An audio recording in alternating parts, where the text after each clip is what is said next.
I am Kay Bella, and this is Bella Talks. So I have the pleasure of having my good girl. I knew her from Housing Authority. I worked with her mom. I was probably like 18 years old when I met her, and she was just this little shy girl, didn't say 2 words, but now she is on fire in the community. So I have none other than Chantel Rhodes. Hey, welcome to the show. I was like, what, 7th grade when I met you? I think so. It was, you were very young, and you said like 2 words. Pretty much. You knew my mama. I mean, she was doing all the saying. My mama took up a lot of space. If you know my mom, you know she's a character. So when you a kid, you just soaking it all in, learning it, and just one day, bow, you turn into your mother. Right. So that's what happened. That's exactly what happened. Oh my goodness, that is so funny that you say that, because I really think low-key I'm turning into my mother. You are. You definitely are. We all are. That's no matter how we like, I went, that ain't me. We become our parents. Yes, that is so true. It is a blessing in many cases. It's a blessing. So true. Tell us a little bit about yourself. So I am 34 years old, about to enter into my 35th year of life. I'm currently in a race to win a city council seat. Wow. I was born and raised in Fort Myers, Florida. I'm an avid world traveler. I'm a social worker. I'm trying to be out here, what can I say? Spreading awareness, helping people gain awareness. In my heart, I think I'm a teacher. That's been probably my most beautiful title, a title that I hold very dear, and that's the title of teacher. Wow. Well, yeah. I mean, you have a lot going on to be so young. Lord, and I feel it, all of it. My neck, my back, my shoulders, what they say. I feel it all. I do. So it ain't all roses, but yeah, I'm out here just doing it. Oh, listen, my I'm telling you. Oh, okay. You started your journey in being a teacher that travels internationally. Right. How long did you do that, and how was that like? So I moved to China in 2017. I spent 2 years living in Shanghai, China. Wow. So while I was in China, I would go to various places. I would take advantage of opportunities. I went to Malaysia. While living in China, I went over to Kenya, in the beautiful continent of Africa. Wow. And I got a chance to work with some students out there, connected with someone from right here in the city of Fort Myers, my hometown, always bringing it back to the crib. But that's how I got connected with students in Kenya. So it's been a long journey. It's been an interesting one, but I think that was one of the best decisions of my entire adult life, was to go out and live abroad, live in a different country. What sparked your interest for that type of work? So honestly, I always wanted to travel ever since I was a young kid. I even enlisted into the United States Navy. A lot of people don't know this. Right, just to travel. Right, just because I wanted to serve my country, but that was the thing. I'm like, how can we see the world? Like I don't understand, like, you grow up and you don't really hear people going here and going there, but my pastor used to travel, Pastor Glover. They would go to Zimbabwe to do mission trips. Even after 9/11, I'm thinking about terrorism, like, who would want to hurt America? So you start to think about what is outside of America. And I knew I wanted to travel from an early age, and I took multiple routes to get there, and I was able to go to 34 countries. Wow. Within the span of about 8 years. That's amazing. Yeah, God is good. He is very good all the time. Yeah. Wow. Now that you're back home, are you still in that line of work? So I'm in the position of an educator. Okay. Right now, I don't travel as often, which I miss traveling. That's my first love. So I can't wait for this election season to be over, so I can get back to racking up those sky miles and stuff like that. But right now, I teach mental health first aid. I am a mental health navigator with the Alessandro Children's Hospital, and basically all that is walking with families as they understand and navigate the system of care, the school system, the hospital system, when their child is diagnosed with a mental illness. So now the doctor has said, okay, your son is diagnosed with major depressive disorder or ADHD or whatever the case may be, and parents are like, well, what do I do next?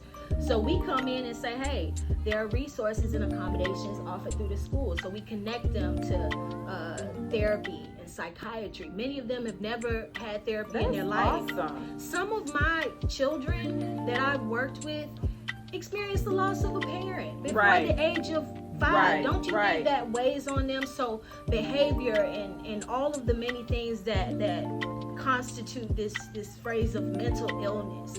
And so we connect them to grief support. Valerie's House is major. Like kids, when their parents die, they love Valerie's House. They find a community, and we just help them figure out what's next, because that's tough, having a child with mental illness. It's very tough. And a lot of times you don't realize your child has a mental illness. You have them in these classes, they can't function. Wow. And now you don't know why they're getting bad grades, why are they getting sent out to, suspension or things of that nature. So it's not really, the child or the parent's fault, but it's just we need more people like you to teach us how to do it. And that's the gist of the role. Right, so I'm a mental health first aid instructor. We teach people the fundamentals of ADHD and depression and anxiety, and when people commit self-harm and they don't know how to deal with it, all of these things that we see. So it's a blessing being able to work with families and teach them. But a lot of us adults too, we try to get the child situated, but then you go to do some digging, grandma got some issues, mama, we all got issues. Right. So so it's a beautiful field. So I know you're busy, because this sounds like you're very busy. Let's kind of go into the whole running for city council. How is that going? So it's going well. We got 2 days? Today is Sunday, and we will hear the final results on Tuesday. Wow. So that's the big day. It's been an emotional journey. It's really a 50-50 chance. You don't know how many people are going to come out to vote. You don't know who's voting for you, who's voting for someone else. So we just got to see. It's like, as the days get closer, it's on my mind a lot more. While I'm sleeping right now or laying down, could I be out trying to reach those last minute voters? And you just got to decide. Either you just going to let go and let God, or you just going to get out there and give it those last few pushes. So it's been a little bit of both for me.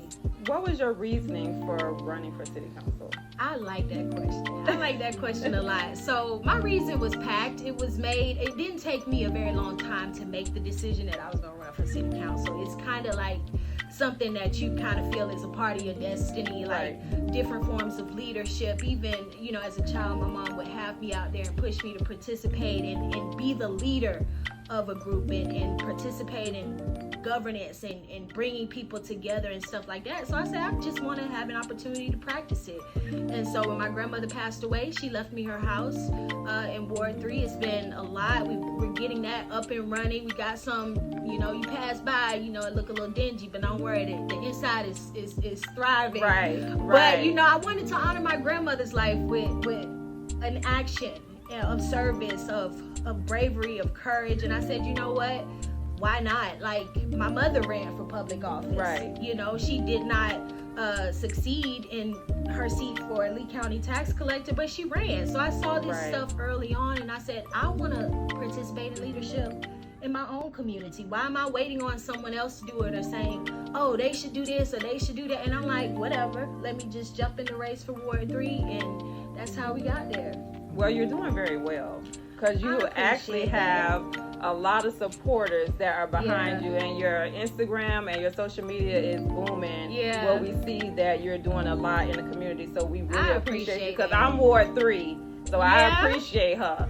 I appreciate that so much, because sometimes you don't know how to measure the you can be talking to voters and you'll get a couple people all right, cool, thanks for sharing. Some people get off my, I don't want to hear that. Some people I don't believe in voting, I don't believe in the system. So it's such a process of trying to well, why don't you want to vote, or why don't you? But then you understand why people are discouraged with the election process and government, and feeling like it doesn't matter who we vote for, we won't get the changes we need. Right. So it's a lot of convincing, but also trying to listen and say, wow, this is key information. If I'm out here running for office, I need to know how people feel. I need to know if people who are returning citizens, we don't like to just say, oh, a felon, a returning citizen, Absolutely. Oh, well, what is the process like for you trying to regain and restore your rights? Right. You know, have you paid all your fines and fees, and trying to connect them to organizations that will help returning citizens pay their fines and fees? So a lot of support. You said it. I have a lot of support, and if all of my supporters could vote for me, I think I would win Ward 3. But you got to live in that pocket of Ward 3. Right. So, yeah. All right. So what motivates you? A lot motivates me, but I would say the number one thing is love. Like, we all want to be loved. We all want to be cared for. We all want to show love. I was watching Color Purple last night, and that scene at the end where, you know, she talks about, you know, is God vain? Like, even in Sugar Gabriel said, even the trees sway just to be noticed, just to be seen, just to be loved. And I think, you know, losing family members, losing close friends, losing my grandmother, all of that stuff makes you say, like, what can I do to facilitate the process of love? Whether that's for my own heart, my family, whether that's for my community, bringing people together, even getting people stirred up in a disagreement is a form of love, because it's a form of creating action and creating dialogue. And so I think that's my biggest motivation. My family, of course, like, I want to make my mama proud. I know you feel the same. I mean, you are definitely making your mama. Your grandma is probably looking down, smiling at you. And that keeps me, because I don't have children myself. I got a little puppy, but I got a niece and nephew, and I want to say, dang, you know, I hope that they can look to me as an example, or, you know, and just say, wow, if my auntie could do it, like my little cousins, they've never thought about public office, but every weekend they're out with me passing out bags with my literature in it, with candy in it, just to say, hey, and now they're, well, auntie, they're asking questions. Well, what is this about? And what does that mean? And what's the name? And I'm like, okay, we can do this. Like, it's our community. Why we not, you know, helping others see that? Exactly. All right. If you could say anything to little Chantel, what would it be? Oh, Lord. I don't know. I probably would just, like, sit and observe little Chantel. Like, I'm like, I wonder what my mama saw. And, like, all these feelings and emotions and stuff you grow up to figure out that life is a sham. And, like, what are we all doing here just wandering around, like, low-key depressed half the time. And I'm just like, yo, what is this? But I would just sit and observe her in that environment, because I told you coming up, we were talking about my little puppy running around, and I'm just like, and that's how I was raised, in a Christian environment, in a very strict environment. So I wonder, like, I knew how I felt, the anxiety or like the uncertainty, and then you just grow up to learn that all of this is a sham. The ones that we looked up to and thought were flawless, it's just like, it's a process of patience and learning. But I would just observe her. Of course, I would spend time, like, telling her I love her. If I knew those parts after I observed her, that the low self-esteem was there, the uncertainty, having to grow up next to my brother Chuck, who was athletic. He was out there. And then my mom, like, you know, I remember my grandma talking about, Chucky get good, girl. I'm like, don't worry about me. Don't be comparing me to nobody, but just seeing the gift there. And I would have spent more time nurturing it. I tell my mom all the time, I'm like, why you ain't put me in, like, piano lessons or drum lessons? I tried to do my best with you. I'm like, no, I think I could have benefited from something like that. So I would just love on little Chantel. That's all Chantel needs now, honestly. So, I think everybody needs that. For sure. It'll be so much better if we just got love and not the whole hating. And I think kind of social media kind of gets you into that realm where you just like picking a side. Social media they're not gonna hold that. And so it's an opportunity for us to look at our culture, look at our decisions, look at what we teach ourselves about how to handle business. But you know, we here together. Well, it was good talking to you. This was a very good interview. I really appreciate you coming. I think I needed this. This is my final interview before Tuesday's election. So whether the results I got the final interview. Bella Talks has a final interview with Miss Chantel Rhodes. And I think this is probably one of my best interviews yet. I don't know. I won't leave this to that. But shout out to Bella Talks. Shout out to Elite Hits, to the people that are doing it in our community, because who else is telling our stories? Like, we have to pour into the people and to support the people who are telling our stories for our community, for our culture. And that's how we're learning and growing, honestly. And that's absolutely Shout out right. to Bella Talks. And to sum it up right here, and I'm K Bella, and I have Miss Chantel Rhodes, and this is Bella Talks. Tune in to Bella Talks every Sunday. Subscribe and hit that notification bell.